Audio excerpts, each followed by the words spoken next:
Very good morning everyone. चलिए classes start करते हैं। तो कल मैंने आपको इंपॉर्टेंट सेक्शंस का एक पीडीएफ भेजा है, प्लीज वो सेक्शंस जाके पढ़िएगा।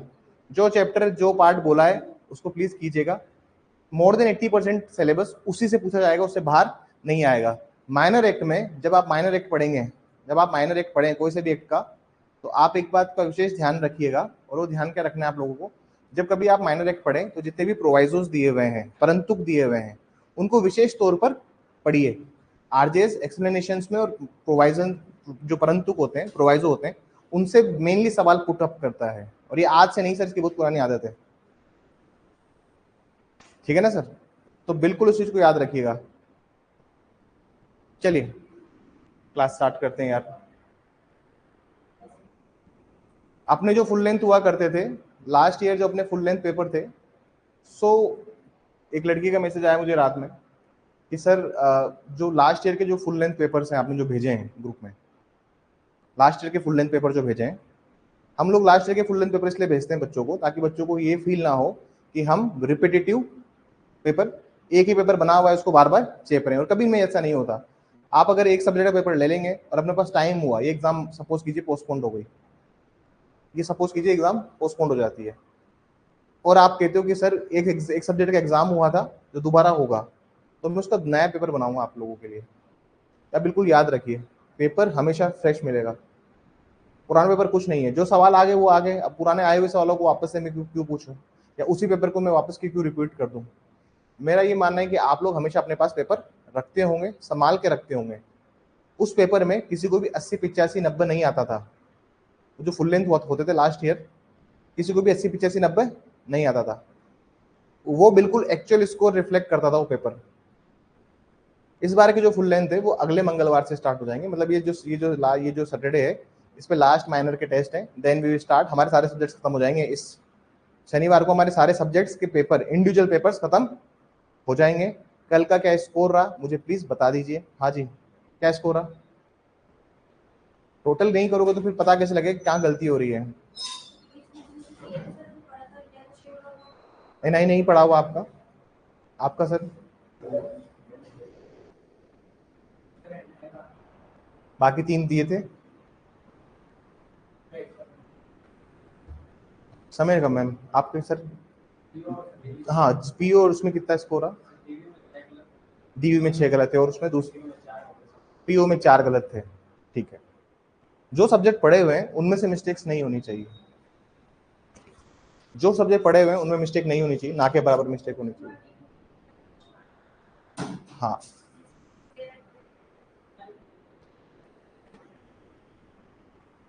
पिछली बार सब्जेक्ट्स कम थे ना, पिछली बार सब्जेक्ट्स कम थे, तो जो थे उनमें से उनको पेपर बनाना था।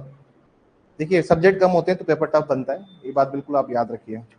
चलिए हम आगे चलते हैं। लास्ट क्लास में कहां तक हो गया था हमारा? ठीक है, क्रिमिनल कॉन्स्पिरेसी स्टार्ट करना है हमें आज, ठीक है ना? We have to start the criminal conspiracy part. देखिए क्रिमिनल कॉन्स्पिरेसी में एक मेजर चेंज आया है, आपराधिक षड्यंत्र है,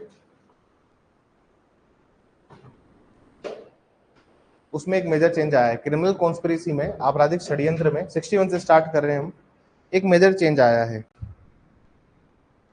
अब थोड़ा सा समझने की कोशिश करेंगे। एक मैंने आपको चीज बताई थी कि जब मैं आपको अबेटमेंट पढ़ा रहा था, जब मैं आपको दुष्प्रेरण पढ़ा रहा था, तब मैंने आपको कहा था कि आपराधिक षड्यंत्र में और दुष्प्रेरण में क्या अंतर है। एक किसी बच्चे ने सवाल पूछा था मुझसे, तब मैंने कहा था कि उसको तब पढ़ाऊंगा मैं जब मैं उसको क्रिमिनल कॉन्स्पिरेसी पढ़ाऊंगा, जिसे हेमांग ने पूछा था तब।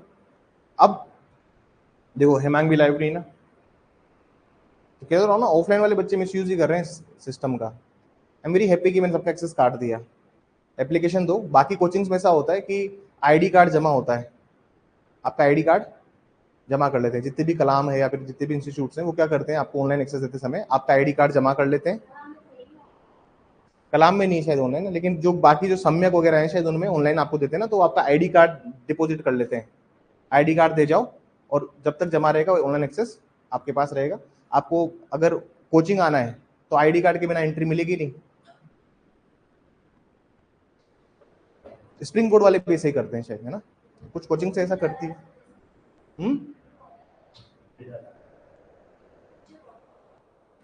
अच्छे तो इसलिए ना क्योंकि सिलेबस ही, वैकेंसी ऐसी है, लाखों में तो वैकेंसी आती है। आप बताइए,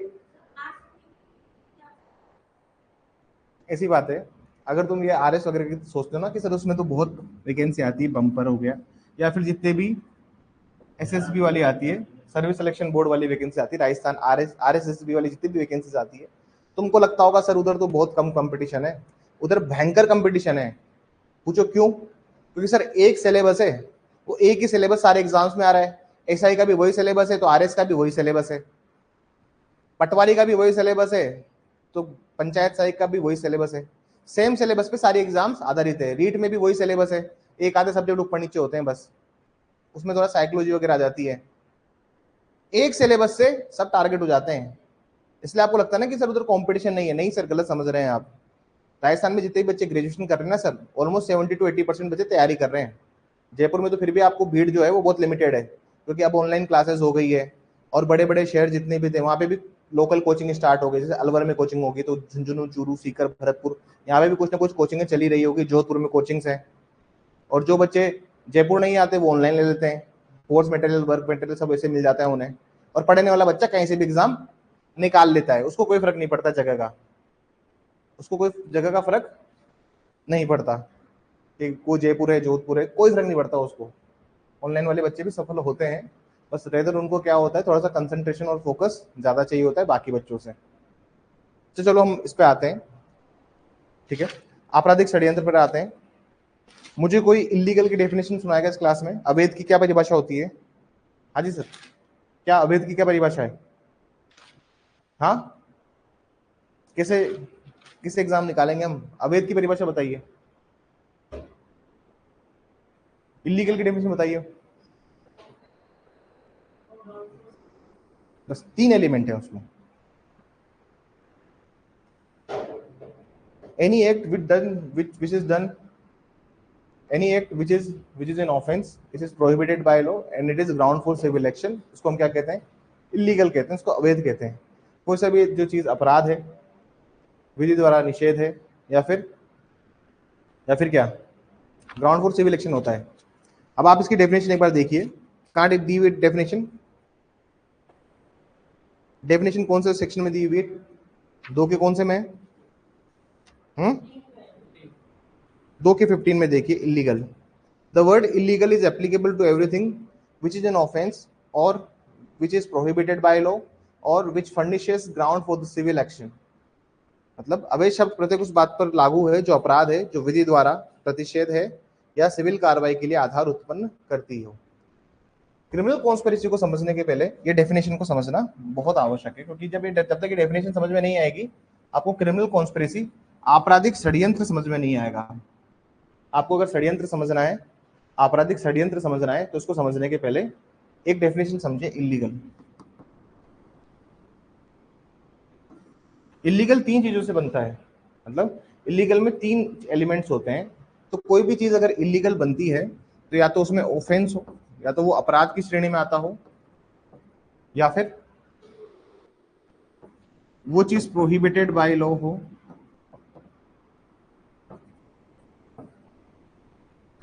या फिर ग्राउंड फॉर सिविल एक्शन हो।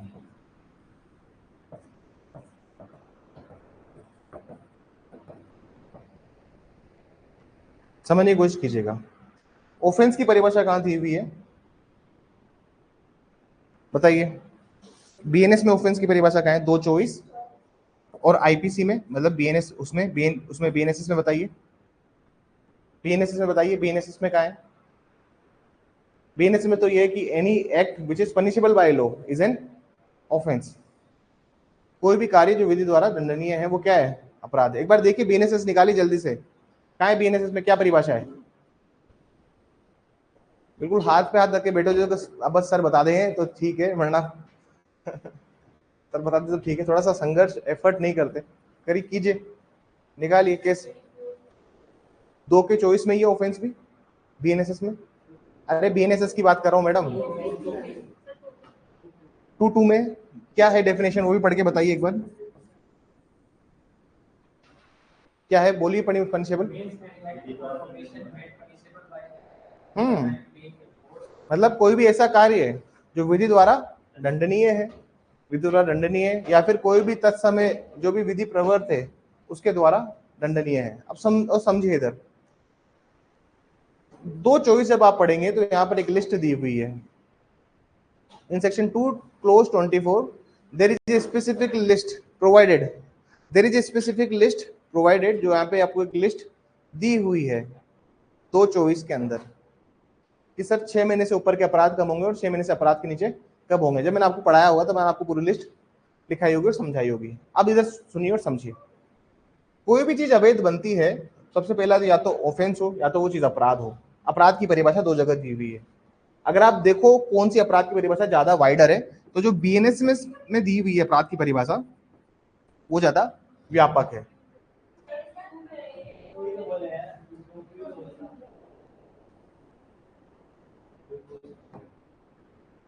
ठीक है, जो 2Q में जो परिभाषा दी हुई है वो ज्यादा व्यापक है।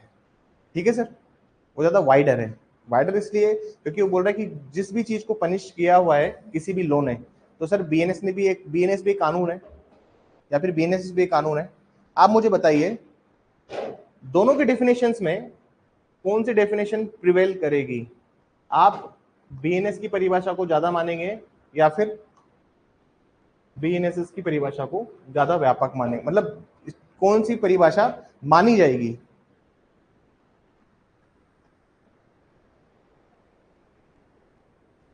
हमेशा याद रखिए जब कभी भी टकराव होता है प्रोसीजरल लॉ में और सब्सटेंटिव लॉ में, आईपीसी एक सब्सटेंटिव लॉ है, ये राइट्स के बारे में बताता है, आपके अधिकारों के बारे में बताता है। जब कभी भी टकराव होता है प्रक्रियात्मक विधि में और मूल विधि या सारवान विधि में, हमेशा क्या चीज प्रिवेल करेगी? Substantive law.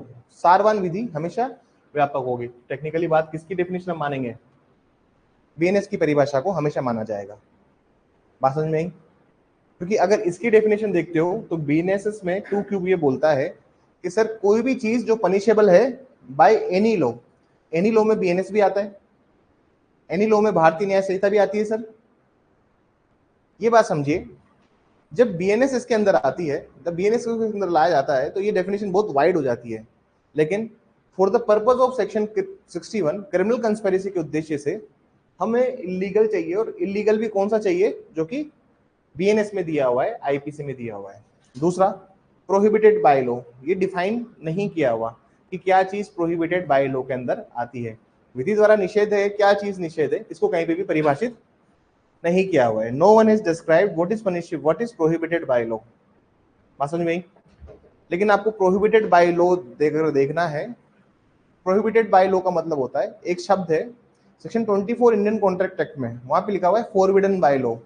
If you read section 24, 23, 24 of the Indian contract act, वहां लिखा हुआ है फॉरबिडन बाय लॉ। तो ये बात हमेशा याद रखिए, जहां पर भी हम प्रोहिबिटेड बाय लॉ कह रहे हैं, लॉ का मतलब होता है कि किसी भी विधि ने अगर उसको मना किया हुआ है उस कार्य को करने के लिए, वो भी अगर आप करते हो तो भी क्या बनता है सर? ऑफेंस बनता है। वो भी क्या है? इलीगल की परिभाषा में आता है। तीसरा ground for civil action. Ground for civil action का मतलब क्या होता है सर? आप किसी कोई न्यूसेंस करते हैं, आप कोई क्या करते हैं, कोई न्यूसेंस कोस करते हैं। कुछ कुछ चीजें ऐसी होती है सर जो सिविल और क्रिमिनल दोनों रेमेडी में जाती है। जहां पे मैं बात करता हूं ग्राउंड फॉर सिविल एक्शन की,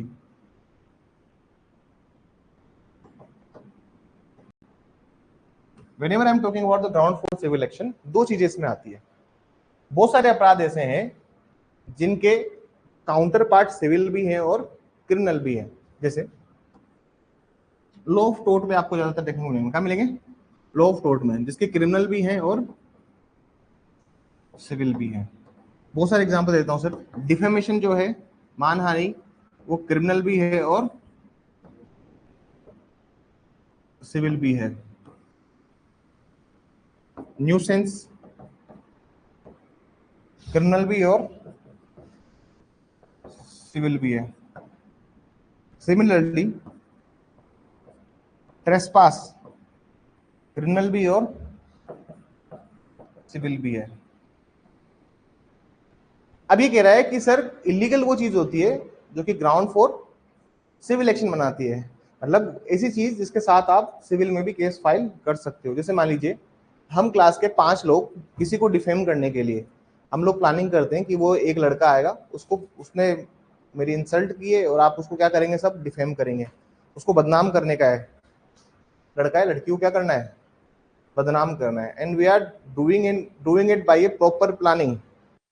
हमने क्या किया, एक प्रॉपर प्लान करके एग्री करके हमने उस कॉमन ऑब्जेक्ट को अचीव करने का ट्राई किया है, हमने उस कॉमन ऑब्जेक्ट को अचीव करने का कोशिश करी है। अगर वो लड़का चाहे, उसको पता लगा कि ये ग्राउंड फ्लोर सिविल एक्शन है, तो वो भी इलीगल कैटेगरी में आके क्रिमिनल कॉन्स्पिरेसी बना देगा।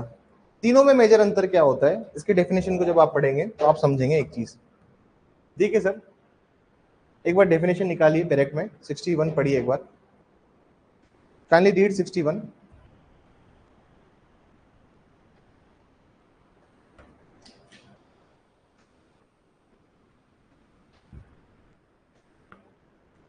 wherever two or more person agree with the common object to do or cause to be done, जब दो या दो से अधिक व्यक्ति कोई अवैध कार्य या ऐसा कोई अवैध कार्य या कोई ऐसा अवैध कार्य अवैध साधनों द्वारा करवाने के लिए सामान्य उद्देश्यों के साथ सहमत होते हैं, तब ऐसी सहमति आपराधिक षड्यंत्र कहलाती है। तो मतलब किस काम को करने के लिए आप कर रहे हो, किसी अवैध कार्य को करने के लिए कर रहे हो, और अवैध कार्य क्या है, there is illegal act, you are agree for doing some illegal act with some common object. एक बात याद रखिए, इलीगल में 3 एलिमेंट होते हैं, इलीगल में सेपरेटली 3 एलिमेंट है, ऑफेंस, प्रोहिबिटेड बाय लॉ और ग्राउंड फॉर सिविल एक्शन। ऐसा है सर, अगर ये 2 एलिमेंट है, कौन सा एलिमेंट है, सपोज कीजिए ये 2 एलिमेंट है, इन 2 एलिमेंट में आप एग्री हो, कोई एक्ट अभी तक आप लोगों ने नहीं किया है, तो भी ये क्या बन जाएगा, क्रिमिनल कॉन्स्पिरेसी बन जाएगा। मतलब मैं सिर्फ एग्री था कोई ऑफेंस के लिए, या फिर मैं कोई एग्री था कोई प्रोहिबिटेड बाय लॉ काम करने के लिए, ऑल्दो मैंने अभी तक कोई काम नहीं किया है। सपोज कीजिए हम लोगों ने एक रॉबरी की प्लानिंग करी, किसकी प्लानिंग करी है, रॉबरी करने की। ठीक है सर, हमें एक लूट की वारदात को अंजाम देना है, हमने उस चीज की प्लानिंग करी है प्रॉपर। ठीक है, हम 4 लोग थे, हम 4 लोगों ने प्लानिंग करी। ठीक है, हम 4 लोग थे, A B C D। ठीक है, वी आर 4 पर्सन। अब डी जो है वो प्लान सुनने के बाद में बैकआउट कर देता है और ये जाके इन्फॉर्म कर देता है पुलिस को। हम लोग बैंक लूटने के लिए बैंक के बाहर ही पहुंचे थे और पुलिस ने वहीं क्या किया, हमें चुपचाप हमारे गन लगाई, वहीं से हमें पुलिस वहीं से बैंक के बाहर से ही हमें चारों को अरेस्ट, हम तीनों को अरेस्ट कर लिया, ABCD। ठीक है ना सर, वहीं से अरेस्ट कर लिया। अभी तक हमने एक्ट किया नहीं है, हमने सिर्फ क्या किया है, we have only mens rea, हमारा क्या है, सिर्फ अभी तक there is no actus reus, अब तक कोई actus reus, there is absence of actus reus. हमने कोई एक्ट किया क्या सर, मैंने आपको लिखवाया था एक जगह पर कि सर क्रिमिनल कॉन्स्पिरेसी एक ऐसी जगह है जहां पर मेंस रिया जो होता है वही क्या बन जाता है, अपराध बन जाता है। क्रिमिनल कॉन्स्पिरेसी में आपका आपराधिक आशय क्या बन जाएगा, अपराध बन जाएगा। ठीक है, तो कहने का मतलब समझिए कि इलीगल के अगर ये 2 एलिमेंट हैं तो काम करने की आवश्यकता भी नहीं है। अगर आपने सोचा भी है, मेंस रिया भी था आपके पास में, तो भी आप क्रिमिनल कॉन्स्पिरेसी के अंदर पनिशेबल होंगे। दूसरी चीज, जब मैं बात करता हूं ग्राउंड फोर्स सिविल एक्शन की, जैसे मैंने डिफेमेशन के लिए हम लोगों ने प्लानिंग करी। ठीक है ना सर, किसी को डिफेम करना है and we have plan for it. ठीक है, मेरी प्लानिंग थी डिफेमेशन करने की। अगर सिर्फ मैंने प्लान बनाया है, या फिर हम लोग की प्लान का मतलब किसी चीज पे एग्री होना, प्लान में क्या होता है, सब लोग एग्री होते हैं। तो हमें घूमने जाने का प्लान है, सब लोगों का क्या है, घूमने जाने का प्लान है, तो आप लोगों ने प्लान बनाया ना सर, प्लान का मतलब you are agree for it. मैंने बोला नारगढ़ चले, तो तुम बोले हाँ सर चलो। मैंने बोला कि अच्छा एक कार ही मेरे पास, तो एक कार, और मधुल बोला सर मैं ले आऊंगा कार, घर पास ही है मेरा। मैं ठीक है, आधे घंटे में क्लास लेता हूँ, तुम निकलो ऑनलाइन क्लास ले लेना, तुम एक्सेस देता हूँ मैं, तुम जाओ घर से कार ले आओ, सब नारगढ़ चलेंगे, आज बहुत बारिश आ रही है और मौसम बहुत सुहाना है, थोड़ा सा आउटिंग हो जाएगी, बच्चों का भी mood fresh. We had plan for something, ठीक है ना। मान नारगढ़ की पहाड़ों पे चढ़ो मत, वहां से उतर के इस क्लास में आओ वापस। लेकिन अगर मैंने कोई एक्ट नहीं किया, मान लीजिए उसको डिफेम करने के लिए मैंने कोई कार्य नहीं किया, सपोज आई डिड नथिंग, मैंने बोल दिया कि, मैंने बोला कि आप शुरुआत सपना करेंगे, सबसे पहले सपना स्टार्ट करेंगे डिफेम करने के लिए, मानहानि, सबसे पहले मानहानि की शुरुआत करेंगे सपना, तब ना उसको किसी बात पे छेड़ेंगे, और फिर सब लोग एक एक कर, फिर सपना, स्वाति, मृदुल, निशांत, है ना, ये सब लोग, साहिल, सब लोग उठ के डिफेम करेंगे। जब तक आप एक्ट नहीं करोगे ना सर, क्रिमिनल कॉन्स्पिरेसी नहीं होती लास्ट वाले एलिमेंट में। इसमें तो ऐसा है सर, दो एलिमेंट अगर तो ऐसे हैं कि क्रिमिनल कॉन्स्पिरेसी हो जाएगी द मोमेंट क्रिमिनल कॉन्स्पिरेसी उसी क्षण हो जाती है, क्रिमिनल कॉन्स्पिरेसी उसी क्षण हो जाती है, आपराधिक षड्यंत्र उसी क्षण हो जाता है अगर इन दोनों में आता है। आपने प्लानिंग कर ली तो वहीं पे काम करो मत करो कोई फर्क नहीं पड़ेगा। लेकिन इसमें जो लास्ट एलिमेंट है, इसमें मेंस के साथ में होना चाहिए कोई ना कोई एक्ट, कोई ना कोई कृत्य, कोई ना कोई कार्य होना चाहिए। आप एग्री हुए प्लस कोई कार्य होना चाहिए। अगर वो नहीं हो रहा है तो क्रिमिनल कॉन्स्पिरेसी नहीं बनेगा। डायग्राम बनाओ, भूल जाओगे वरना। बहुत इंपॉर्टेंट बात बता रहा हूं। अबेटमेंट में यही दिक्कत है। अगर मान लीजिए, आप सुन लीजिए एक बार और, एक चीज लास्ट बोल देता हूं, फिर तुम लिखने काम करना। एक और बात सुन लीजिए, अबेटमेंट का वन ऑफ द एलिमेंट होता था, दुष्प्रेरण का वन ऑफ द एलिमेंट क्या था, आपराधिक षड्यंत्र। तीन एलिमेंट थे, instigation, criminal conspiracy, intentional aid, उकसाना, आपराधिक षड्यंत्र, और साक्ष्य सहायता। ये तीन चीजें से आप अबेटमेंट बनाते थे हम, ठीक है ना सर। अगर आप अबेटमेंट बोल रहे हो bye the way of criminal conspiracy, कोई बोल रहा है कि इन्होंने क्रिमिनल कॉन्स्पिरेसी से अबेटमेंट किया है, तो आपको देखना पड़ेगा कि क्रिमिनल कॉन्स्पिरेसी में किस तरह से अबेटमेंट हुआ है। मतलब क्रिमिनल कॉन्स्पिरेसी का कहीं ये तो नहीं है ग्राउंड फॉर सिविल एक्शन, बात समझ में नहीं। अगर ये है और कोई एक्ट भी नहीं है तो ना तो अबेटमेंट बनता है और नहीं क्रिमिनल कॉन्स्पिरेसी बनता है। समझ में ही बात। अरे सर ऐसा था, किसी आदमी के ऊपर आरोप लगा कि इसने दुष्प्रेरण किया है, इसके ऊपर अबेटमेंट का चार्जेस लगा। आपने पूछा कि सर ठीक है मान लिया अबेटमेंट किया, लेकिन किस तरह से अबेटमेंट किया है। उस आदमी ने बोला क्रिमिनल कॉन्स्पिरेसी करके इसने अबेटमेंट किया है। आपने बोला क्रिमिनल कॉन्स्पिरेसी तो ठीक है, लेकिन क्रिमिनल कॉन्स्पिरेसी में कौन से एलिमेंट से अबेटमेंट किया है। उसने बोला सर क्रिमिनल कॉन्स्पिरेसी में जो अबेटमेंट हुआ है वो अबेटमेंट हुआ है ग्राउंड फॉर सिविल एक्शन से। तो जब उसने ऐसा कहा तो मतलब आपने कोई ना कोई कार्य किया होगा, तभी उसने क्या लगाया है, क्रिमिनल कॉन्स्पिरेसी बाय अबेटमेंट लगाया है। बात समझ में आई। बहुत डीप कंसेप्ट है। पहले आपको अबेटमेंट आना चाहिए इसके लिए, फिर आपको क्रिमिनल कॉन्स्पिरेसी आना चाहिए इसके लिए, तब जाके आप इसको पकड़ पाओगे। बात समझ में आई। सिंप्लीफाई वे में बता देता हूं एक बार।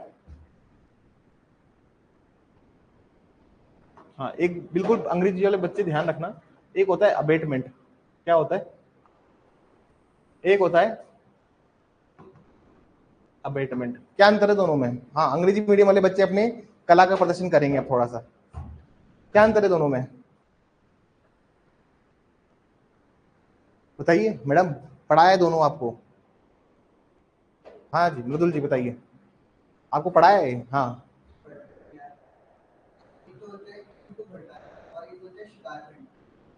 शिकार, अरे कौन से शिकारी बन रहे हो आप।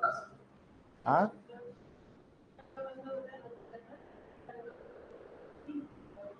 दुष्प्रेरण, दुष्प्रेरण तो अबे आईपीएनएस वाला है। Yes, this is order 22, this is order 22, this is section,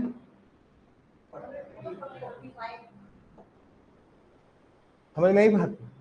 45 of BNS. अंग्रेजी मीडियम वाले बच्चे एग्जाम में पूछ रहा है अबेटमेंट, तुम लिख रहे हो अबेटमेंट।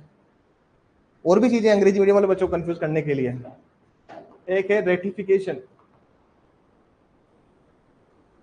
एक है रेक्टिफिकेशन। आधे बच्चे तो यही झुलम झाल करते हैं, इसका मतलब होता है किए हुए को मंजूरी देना, 196 से 200 इंडियन कॉन्ट्रैक्ट एक्ट का स्पेशल पार्ट। और ये सेक्शन 26 एसआरए, रद्दकरण नहीं, परिशुद्धि। रद्दकरण तो रेसिशन होता है। बात समझ में आई? एक और दिक्कत है इस बार के एग्जाम में आई, तुम अंग्रेजी मीडियम वाले बच्चों को मेंस में, तो सब मेंस की क्लास होती है ना, सबसे पहले मैं इसी यही कराता हूँ, सब्स्टिट्यूटेड परफॉर्मेंस ऑफ,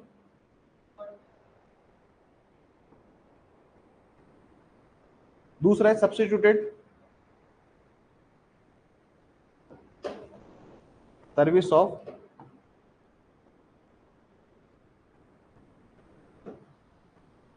हाँ जी मैडम बताइए कहाँ कहाँ दिया हुआ है, कोई भी बताइए क्लास में, कोई भी बताइए।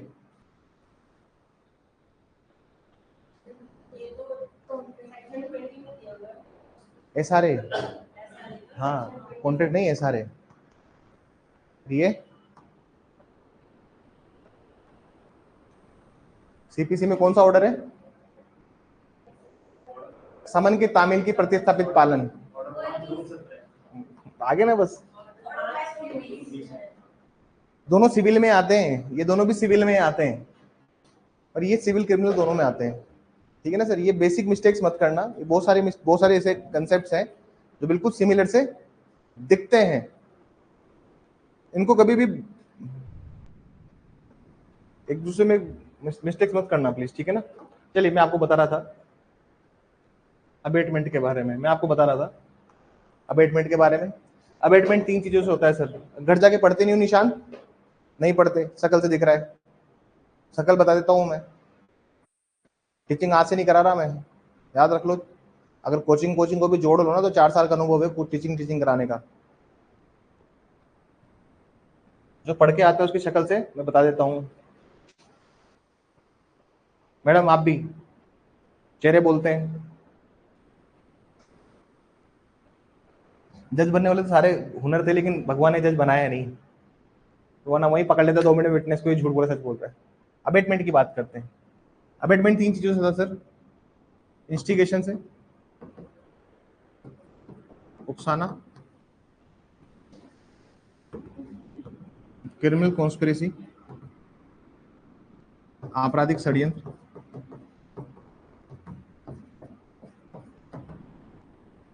And third thing is intentional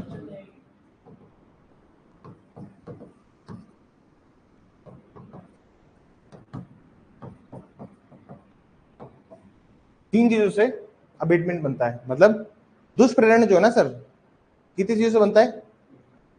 3 चीजों से बनता है।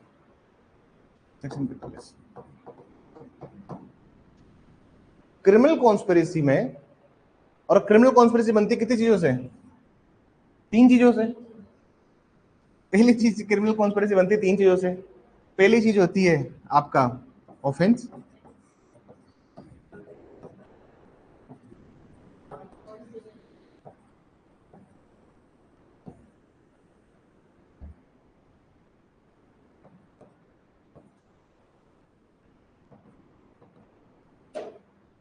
हाँ निशांत आप निकालिए 2:24, 2 डेफिनेशन का 24, ये 3 पॉइंट वहां से लिखे हमने, डायरेक्ट चलाओगे,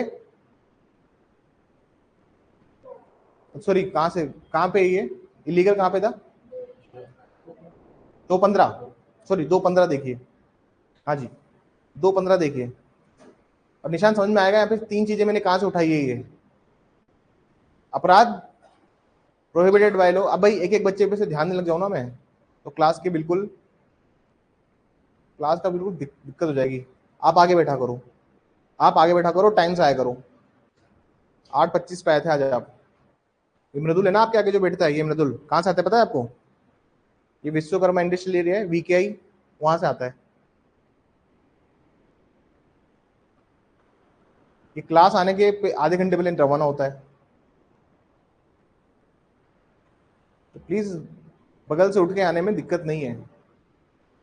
every day I wake up at 4 o'clock, मेरे लिए दिन बहुत लंबा होता है। अभी 4 बजे उठ जाना कभी सुबह सुबह, और फिर तुमको पता लगेगा 12 बजे तक तो तुम्हारा दिमाग खराब हो जाएगा। ठीक है सर, तो कहने का मतलब ये था, और मैं आपको ये चीज बता रहा था कि कब एक क्रिमिनल कॉन्स्पिरेसी, सुनिएगा सर 2 मिनट ध्यान से, कब एक क्रिमिनल कॉन्स्पिरेसी और अबेटमेंट में अगर कोई मुख्य अंतर है ना सर, तो क्रिमिनल कॉन्स्पिरेसी और अबेटमेंट में मुख्य अंतर ये है कि क्रिमिनल कॉन्स्पिरेसी में अगर आपने कोई काम नहीं किया ना इस वाले एलिमेंट में, तो अबेटमेंट भी नहीं बनता। कोई कहता है कि दुष्प्रेरण बन रहा है bye the way of criminal conspiracy, आपराधिक षड्यंत्र के द्वारा हम दुष्प्रेरण बना रहे हैं। उसमें आपको पूछो कि अगर ग्राउंड फोर्स सिविल एक्शन से बना रहे हो ना सर, तो सिर्फ मेंस रिया ही ऑफेंस नहीं बनेगा, मतलब mens rea equal to offence नहीं होगा, एक्ट भी होना चाहिए, कोई कार्य भी होना चाहिए। मेन डिफरेंस ये है, और इसको लिखना बहुत डिफिकल्ट है, आपको समझ में आया होगा लेकिन लिखना बहुत डिफिकल्ट है। मतलब अबेटमेंट और क्रिमिनल कॉन्स्पिरेसी में अगर अंतर देखते हो तो क्रिमिनल कॉन्स्पिरेसी जरूरी नहीं कि हर क्रिमिनल कॉन्स्पिरेसी, जरूरी नहीं कि हर एक क्रिमिनल कॉन्स्पिरेसी, हर एक क्रिमिनल कॉन्स्पिरेसी अबेटमेंट बने ही बने, जरूरी नहीं है। अगर ऑफेंस क्रिमिनल कॉन्स्पिरेसी नहीं बनाता तो अबेटमेंट भी नहीं बनता। बात समझ में आई? मतलब कॉन्स्पिरेसी के थ्रू अगर आप जाना चाहते हो तो कॉन्स्पिरेसी के थ्रू अगर आपको जाना है तो यहाँ मेंस रिया भी होना चाहिए प्लस एक्टस रियस भी होना चाहिए। लेकिन अबेटमेंट में ऐसी चीजें होती है ना सर, अबेटमेंट के एलिमेंट्स में सिर्फ एक्टस रियस, सिर्फ मेंस रिया है तो भी ऑफेंस है। सर किसी को उकसाया है, उसने अपराध नहीं किया तो भी तुम तो लायबल हो ना। इधर भी यही है, इंटेंशनल एड में भी तुमने सिर्फ किसी को कहा था कि हाँ तू बैंक लूट के आएगा, तू मेरे घर आना, तो भी क्या बन जाएगा? अपराध बन जाएगा। तो अबेटमेंट में भी मेंस रिया बराबर ऑफेंस बनता है, एक्ट होने की आवश्यकता नहीं है। किसका? अबेटर का। किसका? अबेटर का। अबेटेड पर्सन का नहीं, अबेटेड पर्सन का तो अबेटेड पर्सन के लिए जो जिसको आपने दुष्प्रेरण दिया है, दुष्प्रेरित व्यक्ति जो है, जो अबेटेड पर्सन है, जो छोटा दिमाग है, उसको कोई काम करना पड़ेगा। ये मैं किसके लिए लिख रहा हूं? सिर्फ ये सिर्फ मैं उसके लिए लिख रहा हूं, दुष्प्रेरक के लिए, अबेटर के लिए लिख रहा हूं। अबेटर ने उकसाया, अबेटर ने क्रिमिनल कॉन्स्पिरेसी करी तो अपराध नहीं होता। अबेटर ने क्रिमिनल कॉन्स्पिरेसी करी तो अपराध नहीं होगा अगर वो तीसरे एलिमेंट में गया तो। मेजर डिफरेंस क्या होता है ये समझिए दोबारा। बहुत ऊपर की चीज बता रहा हूं, समझ में आता है ठीक, नहीं आता कोई बात नहीं, समझ लेना यही स्तर था दिमाग का, स्तर ऊंचा नहीं हुआ है। सर ऐसा है, मैं किसकी बात कर रहा हूं? I am only talking about the abettor, मैं सिर्फ अबेटर की बात कर रहा हूं। मैं किसकी बात कर रहा हूं? दुष्प्रेरक की। अबेटमेंट में दुष्प्रेरक ने बोला कि ये काम कर देना, उसने अगर काम नहीं किया तो भी आप लायबल हो, ठीक है ना सर। और अबेटेड पर्सन के लिए तो एक्ट मैंडेटरी है, जो दुष्प्रेरित व्यक्ति है उसके लिए तो कार्य का किया जाना बहुत अहम है। समझने की कोशिश कीजिए, अबेटर के लिए सिर्फ इंस्टिगेट करना ही अपराध है, कोई उसके बाद कोई कार्य हो या ना हो अपराध की श्रेणी में कोई फर्क नहीं पड़ता। लेकिन क्रिमिनल कॉन्स्पिरेसी एक ऐसी चीज है जहां अबेटर सिर्फ बोल रहा है, उसके बिहाफ पर कोई कार्य नहीं हो रहा है, तो भी जरूरी नहीं कि वो अपराध बने, जरूरी नहीं है कि वो अबेटमेंट या क्रिमिनल कॉन्स्पिरेसी बने। और सिर्फ किस एलिमेंट में? सिर्फ लास्ट वाले एलिमेंट में, क्योंकि इस लास्ट वाले एलिमेंट में मेंस रिया ही ऑफेंस नहीं होता है, मेंस रिया के साथ एक्ट भी होना चाहिए, तभी वो क्या बनेगा? अपराध बनेगा। और इसमें भी इंटेंशनल एड में भी अबेटर ने बोला कि मैं सहायता करूंगा तेरी, तो भी वो क्या बन रहा है? अपराध बन रहा है। बात समझ में आई सर? ये 3 एलिमेंट है। अंतर क्या होता है क्रिमिनल कॉन्स्पिरेसी और अबेटमेंट में? मेजर अंतर ये होता है सर कि मेंस रिया की ये जरूरी नहीं है कि अगर आप कोई भी क्रिमिनल कॉन्स्पिरेसी बाय अबेटमेंट करो तो उसमें सिर्फ मेंस रिया ही क्या बन जाए? अपराध बन जाए। जरूरी नहीं कि आपका आपराधिक आशय ही अपराध बन जाए, आपराधिक कृत्य का होना भी आवश्यक है। एक कोई भी ऐसा डीड जो प्रोहिबिटेड बाय लॉ हो वो होना मैंडेटरी है। समझ में आई? अरे बात कहां लिखी हुई है? ये बात लिखी हुई है, इसका परंतु पढ़िए।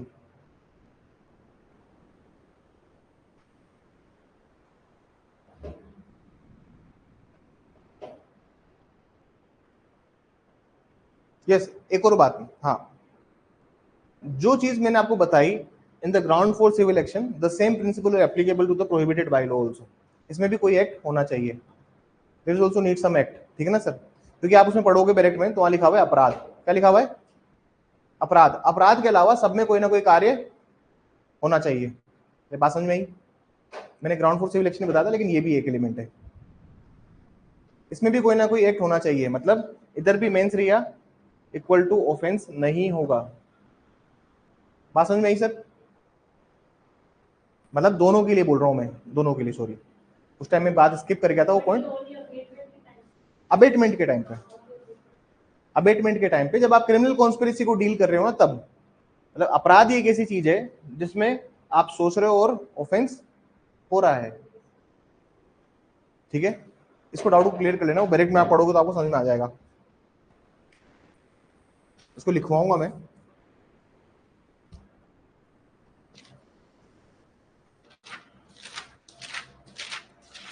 चलिए थोड़ा सा लिखेंगे, एक बार इसको पढ़ लीजिए प्लीज, हिंदी में देख लेता हूं। परंतु किसी अपराध की सहमति के सिवाय कोई सहमति आपराधिक षड्यंत्र तब तक नहीं होगी जब तक सहमति के अलावा उसके कार्य में कोई अनुसरण या एक से अधिक पक्षों द्वारा नहीं किया गया हो। परंतु किसी अपराध को करने की सहमति के सिवाय, अपराध को करने की सहमति के सिवाय, फिर से इलीगल में 3 एलिमेंट, ऑफेंस, अपराध, प्रोहिबिटेड बाय लॉ,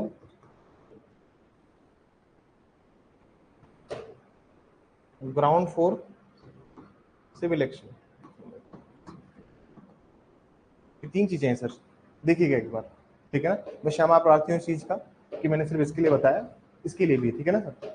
यहां पर भी मेंस रिया कोई अपराध नहीं बनाएगा जब तक कि उसके साथ कोई एक्ट ना किया जाए, क्योंकि उसके परंतुक में दिया हुआ है। लेकिन अगर आप ऑफेंस अपराध में लेके आते हो तो वहां पर सिर्फ एग्री करना भी क्या बन जाएगा,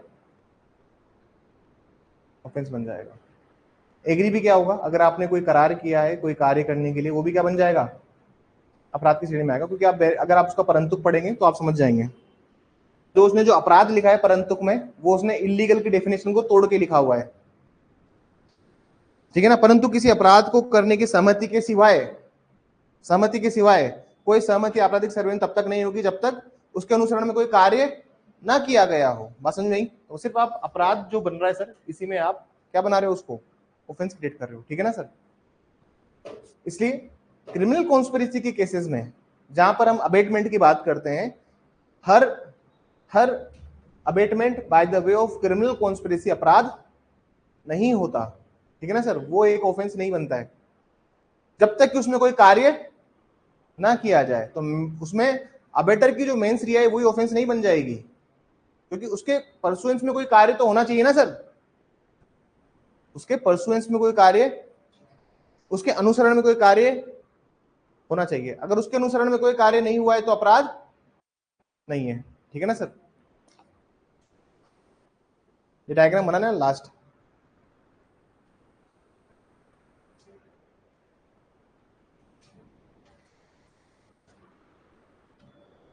देखिए क्रिमिनल कॉन्स्पिरेसी में इन लोगों ने बहुत सारे अड़ंग बड़ंग चेंजेस किए हैं जिनको नहीं करने चाहिए थे। अब इन लोगों ने चेंज करके पूरे अर्थ का अनर्थ कर दिया है। लेकिन मुझे लगता है कि इन्होंने ये चेंजेस इसलिए किए हैं because they want to separate common intention and the criminal conspiracy. अभी उसके ऊपर भी आता हूं मैं, डायरेक्ट में क्या चेंजेस हुए उसके ऊपर ही बात करता हूँ। But this is the final diagram, बना लेना कि मेंस रिया खुद में ही अपराध नहीं बनेगा जब तक कि उसमें कोई कार्य ना किया जाए। मतलब आपराधिक आशय ही अपराध नहीं होगा जब तक उसमें कोई कार्य ना किया जाए। अगर कार्य नहीं होगा तो फिर अपराध कहां से बनेगा?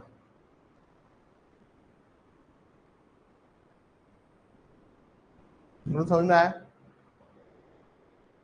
यहां तो सिर्फ तुम एग्री कर रहे हो, यहां तो सिर्फ तुम्हारा मेंस रिया भी है तो भी क्या बन जाएगा? तुमने किसी चीज को एग्री किया तो भी क्या बन गया? अपराध है वो, फिर क्रिमिनल कॉन्स्पिरेसी का अपराध किया तुमने, अगर वो चीज ऑफेंस है तो। ऑफेंस कौन सी डेफिनेशन के अंदर है? 2:24 में। उसमें मेनली बात क्या थी कि किसी भी लॉ में अगर 6 महीने के ऊपर की सजा दी हुई है तो, लिखा है वो ना आपको उस टाइम मैंने, कि जिसमें भी 6 महीने के ऊपर की सजा है वो क्या है, वो ऑफेंस है। तो 6 महीने के ऊपर की सजा का प्रावधान जहां पर भी, और तुमने सोच लिया कि मैं कोई कार्य करूंगा,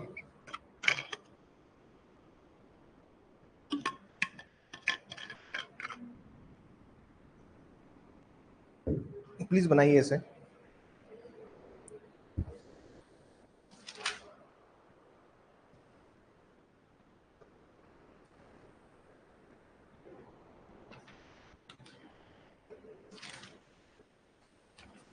चलिए आज ही मर्डर और कल्पेबल होमिसाइड में एंटर करेंगे। आज बहुत ज्यादा ड्राई लग रहा है सुबह से। ड्राई मतलब होता है ना कि कभी कभी दिन होता है कि यार आज कुछ करने का मन नहीं करता। वेंसडे को होता है ऐसा, वेंसडे को हमेशा ऐसा होता है। वेंसडे जो होता है ना वो कोर्ट्स में भी बहुत बुरा लगता है। फ्राइडे तो नहीं लगता, फ्राइडे तो जोश हो जाता है ना कि वीकेंड आने वाला है। एक तो वेंसडे बहुत बोर लगता है। हाँ, वेंसडे को क्या लगता है? अरे नहीं नहीं, अरे नहीं वो सब भगवान के लिए। हाँ बाहर सारे अच्छे हैं, वार तो सभी अच्छे हैं। मंगलवार बजरंग बली का है।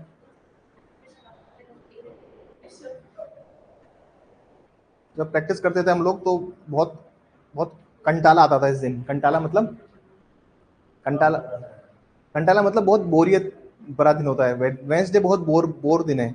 एक तो वीक के बीचों बीच है, वीक के बीचों बीच होते 3 दिन है, फिर 3 दिन और निकालने हैं।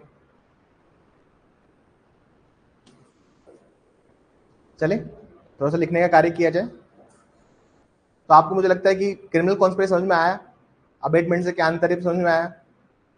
सवाल पूछा नहीं इन्होंने आज तक आरजेएस में कि क्रिमिनल कॉन्स्पिरेसी और अबेटमेंट में क्या अंतर है, लेकिन जो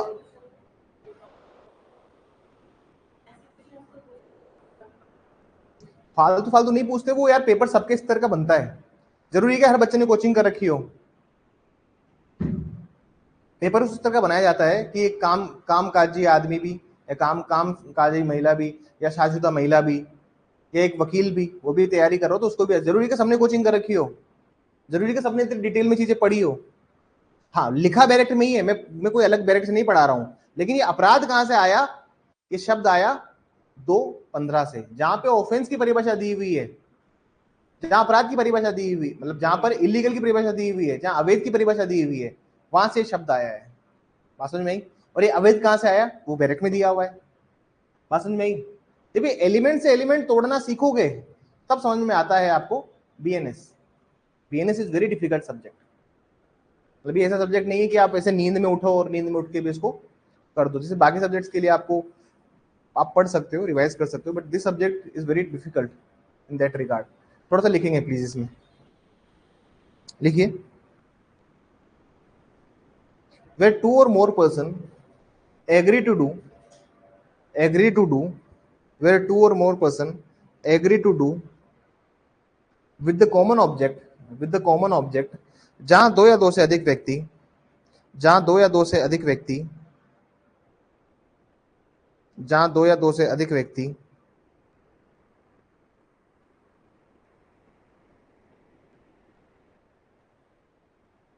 किसी कार्य को सामान्य उद्देश्य से करने के लिए सहमत होते हैं, किसी कार्य को सामान्य उद्देश्य से करने के लिए सहमत होते हैं, किसी सामान्य उद्देश्य से करने के लिए सहमत होते हैं। Point number one, to do an illegal act, to do an illegal act, to do an illegal act, कोई अवैध कार्य के लिए, कोई अवैध कार्य के लिए। Point number B, an act which is not illegal, an act which is not illegal but it is by illegal means, it is by illegal means, कोई ऐसा कार्य जो अवैध नहीं है, जो अवैध नहीं है परंतु अवैध साधनों से है, परंतु अवैध साधनों से है, परंतु अवैध साधनों से है, illegal means। पैराग्राफ के लिए लिखिए, this is called criminal conspiracy, this is called criminal conspiracy. इसे आपराधिक षड्यंत्र कहा जाएगा, इसे आपराधिक षड्यंत्र कहा जाएगा। अब सवाल ये आता है सर इलीगल मीन्स क्या होता है, अवैध साधन क्या होते हैं? अवैध साधन का कोई इस क्लास में कोई मुझे बताएगा कि क्या होते हैं अवैध साधन? क्या होते हैं अवैध साधन? What are the illegal means? हम किसको कहते हैं कि that is the illegal means, ये अवैध साधन है? हम किसको कहते हैं कि ये अवैध साधन है, कि ये जो काम किया गया है ये इलीगल मीन्स के द्वारा किया गया है, अवैध साधनों द्वारा किया हुआ है? भाई इलीगल तो मुझे समझ में आया कि सर इलीगल तो ये होता है सब, तो कोई भी कार्य जो अवैध है, अवैध तो इन इन चीजों से होता है, ठीक है ना सर? अवैध तो 2:15 में जो दिया हुआ है। अवैध साधन क्या होते हैं?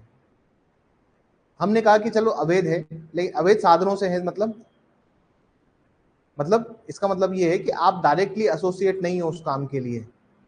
अगर आपका इनडायरेक्ट पार्टिसिपेशन भी है उस अवैध कार्य को पूरा करने के लिए, suppose you are participating for the purpose of that illegal work और इलीगल एक्ट को कंप्लीशन के लिए आपका एक साधन भी आप प्रोवाइड करा रहे हो, साधन मतलब गाड़ी वाला साधन नहीं, मीन्स वाला साधन, उसको पूरा करने के लिए अगर आप कोई कार्य कर रहे हो तो वो भी क्या है, क्रिमिनल कॉन्स्पिरेसी है। सपोज कीजिए आपके एरिया में एक गैंग चलती है, उस गैंग का काम क्या होता है कि गांजा लाना और गांजे को बेचना। आपने कभी उस चीज के लिए एग्री नहीं किया है, you are not agree for the same, आपने उस चीज के लिए कभी भी एग्री नहीं किया है, लेकिन आप बाय द इलीगल मीन्स अवैध साधनों द्वारा उस कार्य को पूरा कराने में हेल्प करते हो, तो भी क्या कहलाएगा आपका अपराधिक षड्यंत्र कहलाएगा। जैसे मान लीजिए आप एक पुलिस वाले हैं और आपको पता है कि गांजे कहाँ से, उस गांजे का ट्रक या उसकी गाड़ी कहाँ से निकलती है, ऑल्दो आपने उस चीज के लिए आप एग्री नहीं करते, लेकिन आपको मंथली अगर पैसा पहुंच रहा है तो इट मीन्स दैट कि आप अवैध साधनों द्वारा या तो bye the way of corruption, corruption भी क्या एक तरह से साधन ही है, एक अवैध साधन है जो आप कर रहे हो bye the way of corruption, या फिर आपको कोई चीज का फायदा हो रहा है, नॉट द मॉनेटरी बेनिफिट, आपको धनीय वित्तीय रूप में कोई फायदा नहीं है, क्या पता कोई दूसरी तरह का आपको कोई फायदा मिल रहा है उस चीज से। तो कहने का मतलब है कि अगर उनके साधनों, उनके मीन्स को भी आप कंप्लीट करने के लिए उसको पूरा कर रहे हो, उस पर्पज को अंजाम दे रहे हो, तो उसको हम क्या कहते हैं सर, क्रिमिनल कॉन्स्पिरेसी कहते हैं। हाँ, आप हेल्प कर रहे हो तो भी, क्योंकि देखिए आप उनको साधनों को पूरा करने के लिए उन अवैध कार्यों, तभी तो कहते हैं कि although the act is not illegal, मान लीजिए कि हमने कि जो आप कार्य कर रहे हो वो अवैध नहीं है, क्योंकि सेकंड पॉइंट लिखोगे ना, एक्ट इज नॉट इलीगल, लिखा हुआ है, क्या लिखा हुआ है, act is not illegal but by illegal means, वो कार्य जो है वो अवैध नहीं है लेकिन अवैध साधनों द्वारा है, अवैध साधनों द्वारा है। बात समझ में? सपोज कीजिए तुम, मान लीजिए मैं आरजेएस का पेपर लीक करवाता हूँ, ठीक है ना सर, मेरे पास सपोज कीजिए पेपर आ गया, ठीक है, और पेपर जहां से आया, कोई अपना कोई पुराना हिसाब कोई चुका रहा था, अपना कोई पुराना कोई जारी था, उसने पेपर मेरे को फॉरवर्ड कर दिया व्हाट्सएप पे। अगले दिन पेपर था, मैंने एक दिन पहले तुम्हें बुलाया सबको और बोला कि ये क्लास लाइव भी नहीं है, ये ऑफलाइन रहेगी क्लास, जिसको सुनना है सुनो, इस क्लास लाइव तो डाल नहीं सकते आप। तो बोलते फोन वगैरह सब उस रूम में जब्त कर दो और यहाँ के कैमरे वैमरे मैंने ऑफ कर दिया ताकि किसी का कोई रिकॉर्ड बचे ही ना। सपोज कीजिए ऑल तो मेरा ये जो एक्ट है वो ऐसे इलीगल नहीं है क्योंकि मैंने एग्री होकर वो काम नहीं किया है, लेकिन मेरा जो एक्ट है वो अवैध साधनों द्वारा है, मेरा एक्ट उस तरह से अलग अवैध साधनों द्वारा जुड़ा हुआ है। बात समझ में आई सर? उसको भी आप कवर करते हो डेफिनेशन में। तो जहां पे इन्होंने ये लिखा है ना इलीगल मीन्स, इलीगल मीन्स अवैध साधनों द्वारा करने या करवाने के लिए सामान्य उद्देश्य पर सहमत होते हैं, करने या करवाने के लिए, तो आप पैसा प्राप्त कर रहे हो उससे, तो आप करवाने के लिए सहमत हो रहे हो। बात समझ में आई? अरे इस क्लास के बच्चे ऐसे हैं कि उनको पेपर भी दे देना एक दिन पहले तो भी उनसे कुछ ना हो, बहुत दुखी करने वाली बात है लेकिन ये वास्तविकता है। 2-5 बच्चे हैं जो फायदा उठाएंगे तो उठाएंगे, वरना बाकी तो किसी से उनको कहते ना कि सवाल का आंसर ये होगा, वो अगले दिन भी जाके गोबर ही करके आएंगे। जिनको 1 साल हो गया मेरे पास पढ़ते पढ़ते, अगर अभी भी उनमें जुडिशियल माइंड एक्टिव नहीं हुआ ना सर, तो फिर यार मुझे शुरुआत में लगता था जब मैंने कोचिंग स्टार्ट करी थी ना खुद की, मुझे लगता था कि हर एक बच्चा स्पेशल है। क्या लगता था मुझे?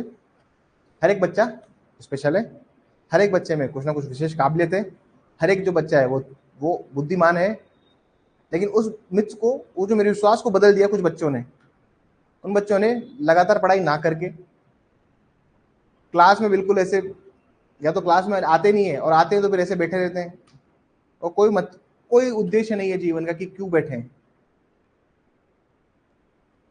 घर जाके पढ़ते नहीं है। अरे बहुत दूर की बात है रिवाइज करना, मैं वो उधर बैठा रहता हूँ ऑफिस में तो अंग्रेजी वाले सर बोलते ना यहाँ पे बैठे पढ़ाते पढ़ाते घर जाके रिवाइज करना, प्रैक्टिस करना, तो मैं मन ही मन में सोचता हूँ कि क्यों कह रहे हो सर इनको, इनके कान पे जू ना रहेंगे, घर जाके पढ़ना और रिवाइज करना। ये जब 2-4-5 एग्जाम में फेल नहीं होगा ना तब तक, और जब समाज का प्रेशर नहीं पड़ेगा इनके ऊपर, या तो ये तैयारी छोड़ देंगे या फिर अपने वकालत शुरू कर लेंगे। पर इनसे मत कहो सर कुछ, सर को बोलता भी नहीं, मत कहा करो सर कुछ सेंस नहीं है। सर कह रहे बच्चा नहीं है इस क्लास में, कभी कभी होता है ना एक्स्ट्रा क्लास में, उस दिन टेस्ट था शनिवार के दिन, तो कोई क्लास में बच्चा था नहीं, ऑनलाइन सबने पेपर ले लिया, कुछ महानुभाव आए जो पेपर लेके चले गए फिजिकल में, है ना, मैं तो था नहीं उस दिन। तो अब सर कह रहे हैं कि यार कोई बच्चा था ही नहीं सर, तो मैंने बोला सर ज्यादा उम्मीद मत लगाया करो, आप बहुत ज्यादा सोचो कि यार ये बच्चा वो कर दे ये कर दे वो कर दे, उसकी वो परिपक्वता का अभाव है अभी, उसमें क्या है, इसमें लैक ऑफ मैच्योरिटी है अभी, उसको नहीं समझ में आएगी ये बातें। तो वैसे आपको ये समझाया, आई डोंट नो कितनों को समझ में आया, कितनों को समझ में नहीं आया। अगर नहीं समझ में आया होगा तो मतलब उनमें जो मिस्टेक थी ना वो आज के 7-8 क्लास प्ले से जहाँ से अबेटमेंट पढ़ा रहा था वहीं से उनको समझ में नहीं आया होगा। अब उनको ये समझ में नहीं आया तो उनको अबेटमेंट से पढ़ रहे हैं ना हम लोग, तब से उनको कुछ समझ में नहीं आया। तो क्यों नहीं आया? क्योंकि अबेटमेंट को पढ़ा नहीं, घर जाके रिवाइज नहीं किया। ठीक है सर, कहाँ तो हो गया ये पूरा, बस इसमें 2 लाइन और लिख लो, इसमें 2 line.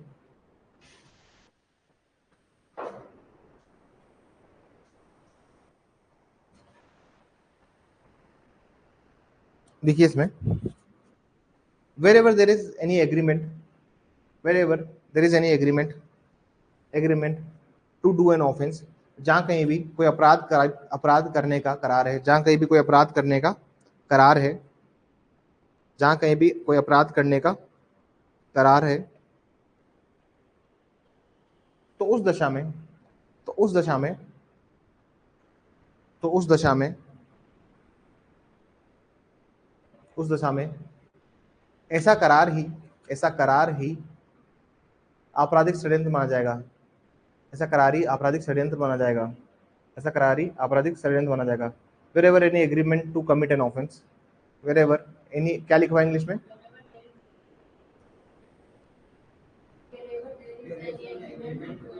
wherever there is any agreement to do an offense, wherever there is any agreement to do any offense,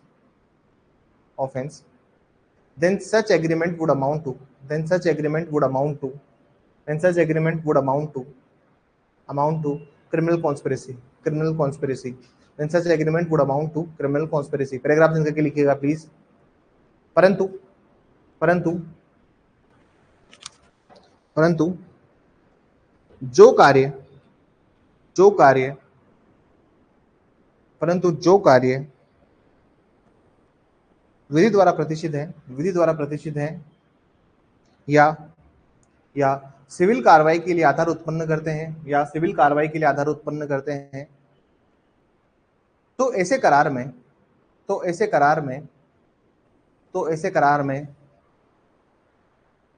आपराधिक षड्यंत्र होने के लिए तो ऐसे करार में आपराधिक षड्यंत्र होने के लिए तो ऐसे करार में आपराधिक षड्यंत्र होने के लिए तो ऐसे करार में आपराधिक षड्यंत्र होने के लिए तो ऐसे करार में आपराधिक षड्यंत्र होने के लिए तो ऐसे करार में आपराधिक षड्यंत्र होने के लिए किसी कार्य का किया जाना आवश्यक है। किसी कार्य का किया जाना आवश्यक है। किसी कार्य का किया जाना आवश्यक है। किसी कार्य का किया जाना आवश्यक है। इंग्लिश में लिखिए, however where party agree to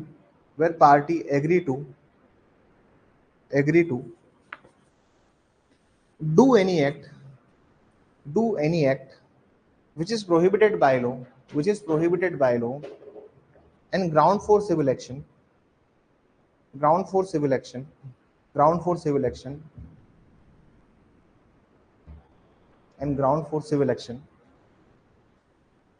in those circumstances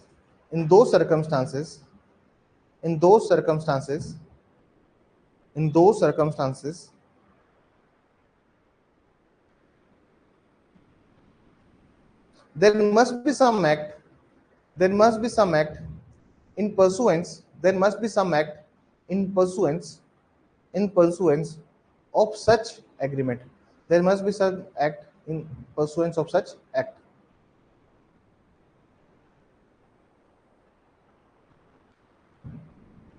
of pursuance of such agreement करो, of such agreement there must be some act in pursuance of such agreement। ठीक है ना सर, बात समझ नहीं? अब ये 3 एलिमेंट जो थे ये इलीगल से आए, अवैध से आए। चाहो तो आप लिख सकते हो कि इलीगल बराबर 2 क्लोज 15, इलीगल बराबर 2 क्लोज 15। इलीगल कहां से आया सर? 2 क्लोज 15 से आया है। अवैध बराबर 2 क्लोज 15। ठीक है, अब इसके कुछ एक्सप्लेनेशन हैं। ठीक है ना, देयर आर सम एक्सप्लेनेशन। स्पष्टीकरण लिखिए, स्पष्टीकरण, explanation. It is immaterial that whether the illegal act is the ultimate object of such agreement. It is immaterial that whether the illegal act is the ultimate object or merely incidental देखिए यह अतात्विक है कि अवैध कार्य की सहमति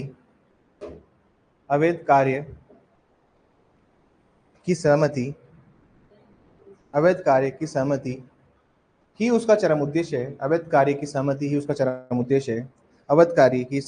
चरम उद्देश्य है या अनुषांगिक मात्र है। जैसे मान लीजिए तुम बोल रहे हो सर हमने एग्रीमेंट तो किया है but that is not an illegal act, ये इलीगल नहीं है सर। हमने जो एग्रीमेंट किया है कि वो इलीगल नहीं है, या फिर इलीगल से तहत कुछ मिलता जुलता है लेकिन सर वो एक्ट इलीगल नहीं है। तो ये कह रहे हैं कि क्रिमिनल कॉन्स्पिरेसी के लिए ये जरूरी नहीं है कि आपके द्वारा किया गया कोई भी एग्रीमेंट वो प्रॉपरली इलीगल में फिट हो रहा है या नहीं हो रहा है। जैसे मान लीजिए मैं एक ट्रेड करता हूं, सपोज कीजिए कोई भी एक एक्ट है जो प्रोहिबिटेड बाय लॉ है। प्रोहिबिटेड बाय का लॉ का मतलब समझ लीजिए आप, हमने आपको वो नहीं बताना कि विधि द्वारा निषिद्ध क्या होता है। अब सुनिए, गवर्नमेंट ने मना किया हुआ है चाइनीज मांझा नहीं बेचना है, it is prohibited by law ना। काउ स्लॉटरिंग नहीं करोगे, it is prohibited by law. How can you do such things? आपको मना किया हुआ है बिजनेस के लिए कि कोई भी अश्लील मैगजीन्स और वो आपको मार्केट में नहीं बेचनी है, क्या फर्क पड़ता है उससे? आपने बेची तो सही ना सर, आपने वो इलीगल मांझा चाइनीज मांझा तो बेचा ना मार्केट के अंदर, this is prohibited by law. आप किसी इलीगल ट्रेड में हो, इलीगल ट्रेड मतलब जैसे वाइल्ड लाइफ प्रोटेक्शन एक्ट है। अब वाइल्ड लाइफ प्रोटेक्शन एक्ट में कुछ कछुए ऐसे प्रजाति के जिनको आप ना घर में भी नहीं रख सकते और शॉप पे भी नहीं रख सकते। There are so many animals ना वाइल्ड लाइफ एनिमल्स के अंदर, लेकिन ऐसा थोड़ी है कि हमारे में मिलते नहीं है, मिलता सब कुछ है। अगर आप एग्री कर रहे हो, जैसे मान लीजिए ये जो कछुआ है ना सर, ये आसाम में मिलता है सिर्फ, और आसाम के किसी मैंने जंगली आदमी से जो इसको पकड़ता है और उसको पैक करके बसों में ट्रकों में डाल के मेरे पास भेजता है, सपोज कीजिएगा। मैंने तो अब ये आप नहीं कह सकते ना कि सर मेरा जो पर्पज है वो इलीगल नहीं है। मैं उस कछुए को मार काट नहीं रहा, मैं उसको प्रिजर्व करना चाहता हूं। फर्क नहीं पड़ता तुमने इलीगल, तुमने इलीगल के किसी भी तुम कैटेगरी में फॉलो हो रहे हो ना सर, तो वही क्रिमिनल कॉन्स्पिरेसी बन जाएगी। If you are following under any of the category of the illegal, अगर आप अवैध के किसी भी कैटेगरी में फॉलो हो रहे हैं, indirectly becomes an illegal thing. बात समझ में आई सर? लिखिए प्लीज, आगे लिखिए इसमें हेडिंग डालिए punishment for criminal conspiracy. Punishment for criminal conspiracy दो भागों में डिवाइड करेंगे, अमित, प्रवीण,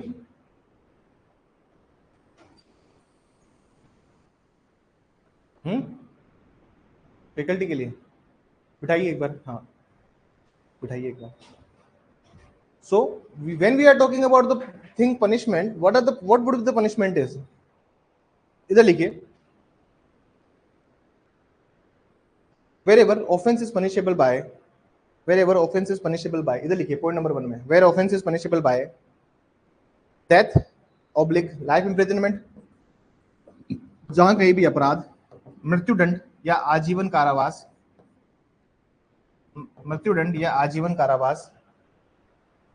या wherever offense is punishable by death, life imprisonment or rigorous imprisonment with 2 year or more, या 2 वर्ष या उससे अधिक और rigorous imprisonment of 2 year or more, 2 वर्ष या उससे अधिक के कठोर कारावास से दंडनीय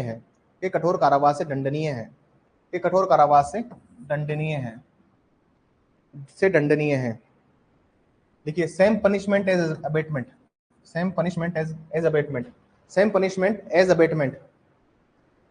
दुष्प्रेरण में दिए गए दंड के अनुरूप, अब दुष्प्रेरण में दंड कहां दिया हुआ है सर? 49 में दिया हुआ है, 55 में दिया हुआ है, 56 में दिया हुआ है, 57 में दिया हुआ है, इन्हीं सेक्शन में दंड दिए हुए ना sir, same as same punishment is given in abetment. दुष्प्रमेय दंड के अनुरूप, दुष्प्रमेय में दिए गए दंड के अनुरूप। सेकंड पॉइंट लिखिए, wherever offense is punishable by 2 year or less, wherever offense is punishable by 2 year or less, wherever offense is punishable by 2 year or less। अब यहाँ पे 2 ईयर है ना सर, जहां कहीं भी अपराध 2 वर्ष या उससे उससे उससे निम्न के लिए दंडनीय है, उससे निम्न के लिए दंडनीय है, जहां कहीं भी अपराध 2 वर्ष या उससे निम्न के लिए दंडनीय है। जो 2 वर्ष है यहाँ पर वो कौन सा है सर? सिंपल इम्प्रिजनमेंट, साधारण कारावास ही है, क्योंकि ऊपर 2 या 2 से अधिक का रिग्रेस कारावास हो गया, रिग्रेस इम्प्रिजनमेंट हो गया ना, कठोर कारावास हो गया।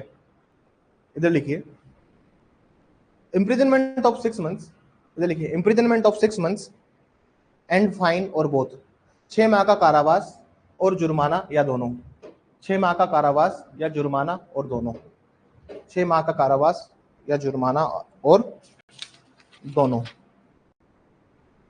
दोनों। ठीक है सर, यहाँ पे हुआ आपका एक पार्ट खत्म।